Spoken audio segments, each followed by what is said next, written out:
Daniel Reyes is a software engineer in Sacramento. In January of last year, he spent $189 on an air purifier for his daughter's nursery. The listing on Amazon had 14,000 reviews and a 4.8-star rating. The top review, with 11,000 helpful votes, described the exact same anxiety Daniel had about indoor air quality and his newborn. He bought it that night. 6 weeks later, at 3 in the morning, the unit caught fire on the changing table.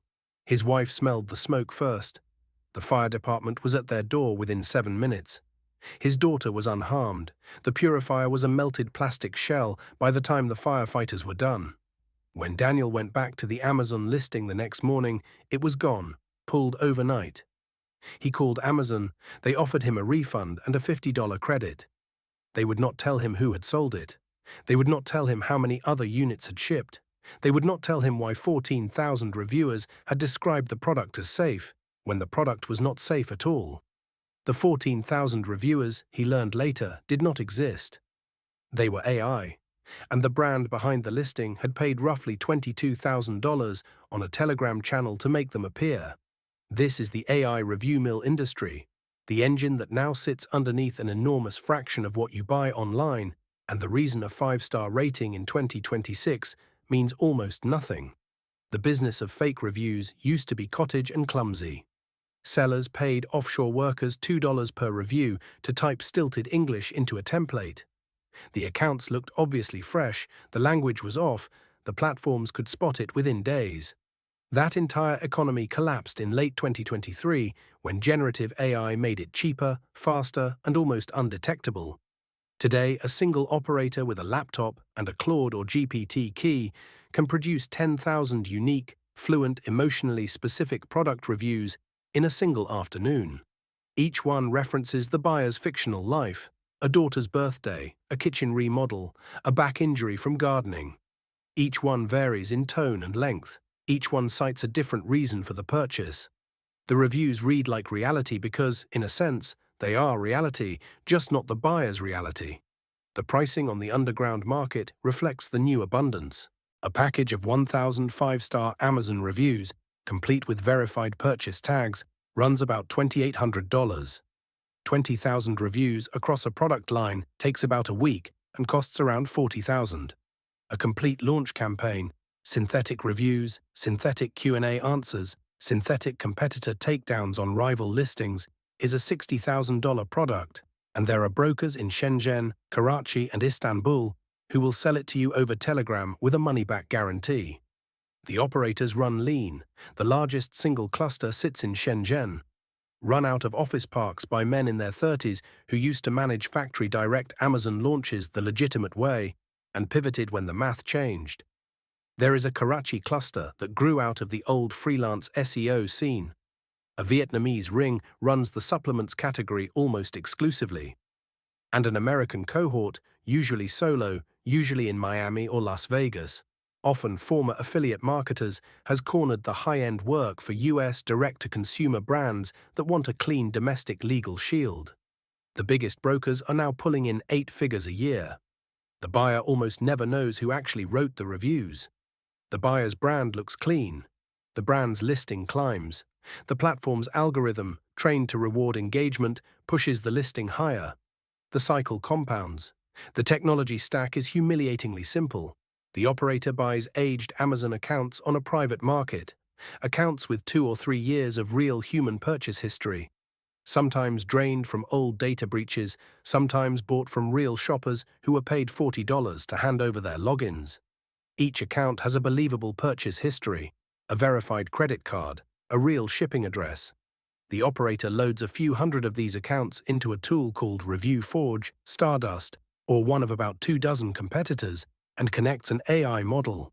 When a job comes in, the operator pastes the product URL, the brand's marketing claims, and a target rating distribution.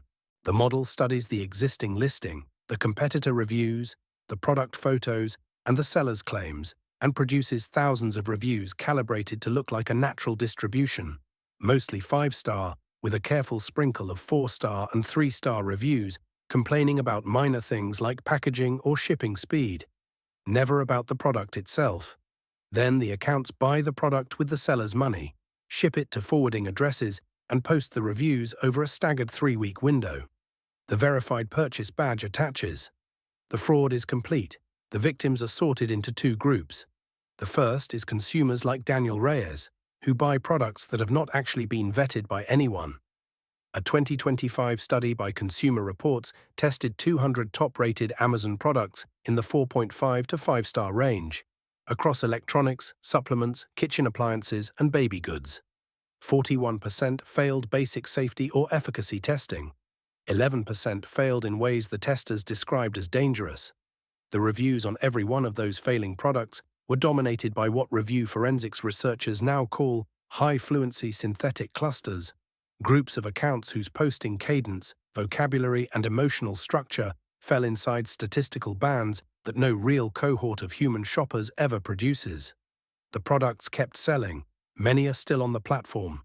The second category of victims is small, legitimate sellers, the tiny craft kitchenware brand, the family-run supplement company, the independent electronics maker, whose competitors have flooded the platform with fake reviews of their own products and, increasingly, with fake 1-star reviews of the legitimate sellers' products.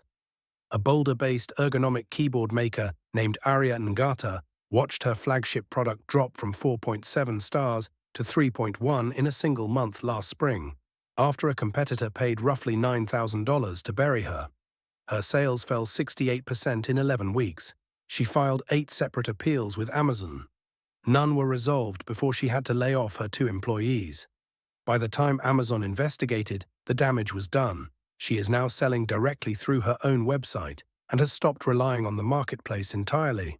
The larger pattern is hard to see because it is invisible by design.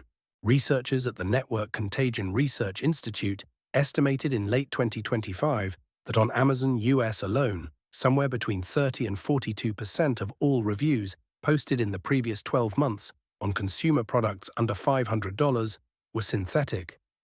On certain categories, supplements, beauty, low-cost electronics, and pet products, the figure exceeds 60%. The platforms remove tens of millions of fake reviews per quarter. The operators replace them within days.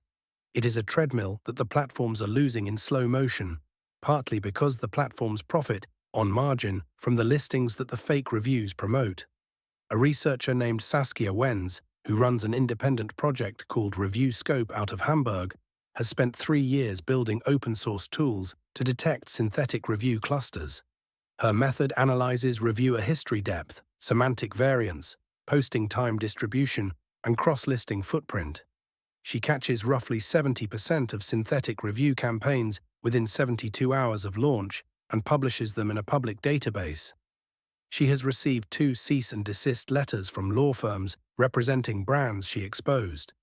She has received 1 quiet acquisition offer from a marketplace, which she declined. She told one interviewer last year that the platforms know exactly how bad it is and could fix the majority of it with current technology if the business case was strong enough. The business case, she said, is not strong enough. The volume of synthetic content has now outpaced the platform's moderation budgets by an estimated factor of 40, and closing that gap would mean either hiring at a scale shareholders will not accept, or admitting publicly how much of the marketplace's social proof is manufactured. Neither option appeals to the people who run these companies, so the gap continues to widen. For regulators, the picture is finally beginning to move. In August of 2024, the U.S. Federal Trade Commission's rule on fake reviews went into effect, banning the sale, purchase, and dissemination of AI-generated reviews and creating per-violation penalties of up to $50,000. In the 18 months since, the FTC has brought 11 cases. The largest, against a supplements brand based in Florida, ended in a $9 million settlement. The market did not flinch. The math still works for the operators. A $9 million fine, divided across the thousands of brands that buy the same service, is a rounding error. The European Union, under the Digital Services Act, has more enforcement leverage but has been even slower to use it. State attorneys general in California, Texas, and New York have begun their own inquiries. None have produced a result that changed seller behavior. What can a person actually do in a marketplace where 2 in 5 product reviews are fake? The defensive moves are simple, but most shoppers do not know them. Sort the reviews by most recent and read the 3-star and 1-star reviews first. Synthetic clusters skew heavily toward 5 stars and read with eerie similarity, while real complaints are messy and specific. Look at the reviewer's profile, age, and posting history. An account with one review, posted on a phone with no other purchase history, is a strong signal.